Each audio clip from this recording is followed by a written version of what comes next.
Pakistan state level पर क्या कर रहा है, अब ज़रा एक अच्छी खबर शेयर करते हैं। कोविड-19 की इस वबा में दुनिया भर में मेडिकल आलात की जब किल्लत हुई तो पाकिस्तान ने सोच लिया कि हम कुछ मुनफरिद करेंगे, मेड इन पाकिस्तान की तरफ जाएंगे। फिर वही आलात जो पाकिस्तान बनाएगा, अपने हॉस्पिटल्स को पहुंचाएगा, वो हम एक्सपोर्ट करेंगे। हमारे एक्सपर्ट्स ने सख्त मेहनत की और नतीजा ये निकला कि अब पाकिस्तान मेडिकल आलात एक्सपोर्ट कर रहा है। इससे पाकिस्तान को कितना फ़ायदा पहुंच रहा है और पाकिस्तान कौन कौन से आलात और किन किन ममालिक को एक्सपोर्ट किए जा रहे हैं, इसी पर बात करेंगे। हमें ज्वाइन किए वफाकी वजीर बराए साइंस और टेक्नोलॉजी फवाद चौधरी साहब ने। फवाद साहब, बेहद शुक्रिया। सर, बताइएगा कि पाकिस्तान इस वक्त कौन कौन से मेडिकल आलात एक्सपोर्ट कर रहा है और इससे फ़ायदा कितना हो रहा है? देखिए, जब 26 फरवरी को पहला कोविड केस आया था, उस वक्त तो हम 100% चीजें इंपोर्ट कर रहे थे। बिल्कुल ऐसा है। चाहे मास्क हो, उसके बाद आपकी शील्ड्स हो, गॉगल्स हो, सैनिटाइजर्स हो, तो ये सब चीजें हम बेशुमार चीजें इंपोर्ट ही कर रहे थे। लेकिन अब अल्हम्दुलिल्लाह हम बहुत बड़ी तादाद में जो हमारे मास्क हैं, हमारी शील्ड्स हैं, ये जो डॉक्टर्स जो लिबास पहनते हैं, ये सब चीज़ें यहाँ से एक्सपोर्ट हो रही हैं। सैनिटाइजर्स यहाँ से एक्सपोर्ट हो रहे हैं। सैनिटाइजर हम बेल्जियम को एक्सपोर्ट कर रहे हैं, फ्रांस को हम मास्क एक्सपोर्ट कर रहे हैं, जर्मनी को जो है वो एक्सपोर्ट कर रहे हैं। तो ये सारी चीज़ें जो है ये पाकिस्तान से एक्सपोर्ट हो रही हैं। और ये अब तो चूँकि वेंटिलेटर्स भी हमने शुरू में प्रॉब्लम हो गया, हमारे पास वेंटिलेटर्स नहीं थे, अब हम अपने वेंटिलेटर्स जो है वो बना रहे हैं।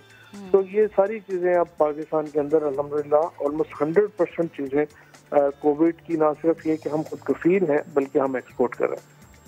अच्छा फवाद साहब, कोरोना की पहली लहर ने हमें बहुत कुछ सिखाया। हम जिस मुश्किल से गुजरे हमने उससे सीखा भी। वेंटिलेटर समेत दीगर इलाज जो थे हमने खुद से बनाना शुरू कर दिए। अब कहा यह जा रहा है कि पाकिस्तान अपनी टेस्टिंग किट्स भी तैयार करे, लेकिन आज भी प्राइवेट अस्पतालों की अगर बात की जाए तो अच्छी खासी फीसें वसूल की जाती हैं। इस पर क्या कहेंगे आप?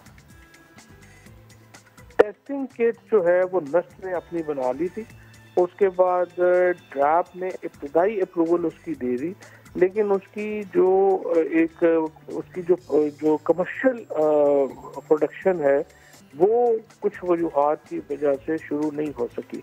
और उसके ऊपर ही मेरा अब जोर है, क्योंकि दरमियान में कोविड का कुछ जोर टूट भी गया, तो उसके ऊपर कुछ आप समझिए कि जरा एम्फेसिस भी कम हो गया।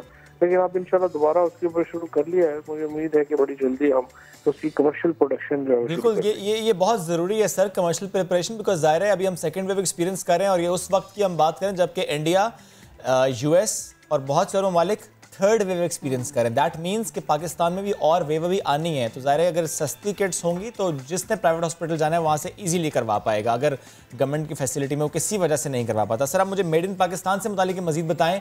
वेंटिलेटर्स जो हमने बनाए थे, कितने हॉस्पिटल्स में कितने वेंटिलेटर्स अब तक, आज हम नवंबर की में बैठे हैं, कितने वेंटिलेटर्स पाकिस्तान बनाने के बाद हॉस्पिटल्स में पहुँचा चुका है?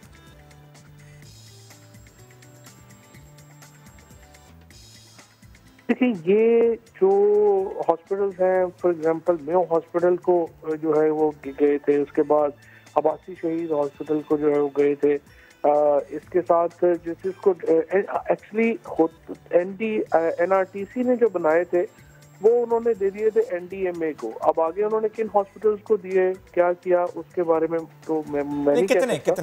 लेकिन हमारी इस वक्त जो टोटल कैपेसिटी है बनाने की वेंटिलेटर्स, वो तकरीबन हम 300-400 वेंटिलेटर जो है वो पर मंथ बना सकते हैं। और दूसरी कंपनीज जो भी एल्सन जो है उसने भी शुरू कर दिया है अपना, तो ये हम तकरीबन इंशाल्लाह जल्दी इसकी भी हम एक्सपोर्ट की पोजीशन में आ जाएंगे। अच्छा फवाद साहब, मुख्तलिफ ममालिक इस वक्त कोरोना वैक्सीन के ऑर्डर्स दे रहे हैं, जैसा कि इसमें हमसाया ममालिक भारत भी शामिल है, तो क्या पाकिस्तान ने अभी तक ऐसा कोई ऑर्डर दिया है?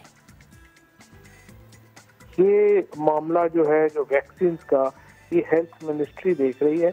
लेकिन एक ओवरऑल जो इस वक्त सिचुएशन है उसमें जो मेजर प्रॉब्लम है ये पाकिस्तान का नहीं है, ये पाकिस्तान थर्ड वर्ल्ड कंट्रीज सबका है। ये जो अमीर मुल्क हैं, स्पेशली जो 5 बिग जिनको कहा जाता है 5 बिग, उन्होंने ये किया है कि उन्होंने तजर्बाती जब बुनियादों के ऊपर ही मामला शुरू हुआ तो उन्होंने मिलियंस ऑफ डॉलर्स दे के वो वैक्सीन बुक कर ली। तो अब ये एक मेजर प्रॉब्लम है कि थर्ड वर्ल्ड कंट्रीज जो हैं उनमें ये वैक्सीन आने में देर लगेगी। ठीक, फवाद साहब, ये तो हम बात कर रहे थे कि कितना हम एक्सपोर्ट करें कोविड-19 की सिचुएशन में, जो हमने आलात खुद से बनाए हैं। बट अब मैं चाहता कि थोड़ा सियासी माहौल पर भी कमेंट आपसे ले लूँ, बिकॉज एक कामयाबी मिली है पाकिस्तान तहरीक इंसाफ को गिलगित बल्तिस्तान में, लेकिन उससे मुतालिक भी सर कुछ सवाल तो उठते हैं कि सिलेक्शन जब आपने की कैंडिडेट्स की तो उसमें कहीं ना कहीं गलती हुई है, बिकॉज ऐसे 4 आज़ाद उम्मीदवार वहाँ से कामयाब हुए हैं जो कि पाकिस्तान तहरीक इंसाफ के टिकट के ख्वाहिशमंद थे, लेकिन टिकट उन्हें नहीं दिया गया। सर, इस पर भी कोई आप लोग तफ्तीश करेंगे, ये मामला हुआ का, गड़बड़ हुई कैसे, गलती हुई कैसे? वो तो जाहिर है, इसमें तो कोई दो ओपिनियन नहीं है कि जो वो आज़ाद उम्मीदवार जो जिनको टिकट नहीं मिले और उसके बावजूद वो जीत करके आए, तो वहाँ पे तो जाहिर है कि गलती की गुंजाइश है। और कई दफ़ा होता है कि आप जो है कुछ और सोचते हैं, लेकिन इलेक्ट्रेट जो है वो अपना फैसला सुनाते हैं, तो जो भी इलेक्ट्रेट का फैसला वो कबूल करना चाहिए। सही, बिल्कुल कबूल करना चाहिए। वोट को इज्जत इसी तरह से मिलती है जब जो फैसला हो उसे कबूल किया जाए। जहां हार जाते हैं फिर वहां जमातें कहती हैं कि धांधली हो गई है। धांधली का शोर हमें नजर आता है। फवाद साहब, बेहद शुक्रिया, आप गुफ्तगू कर रहे थे।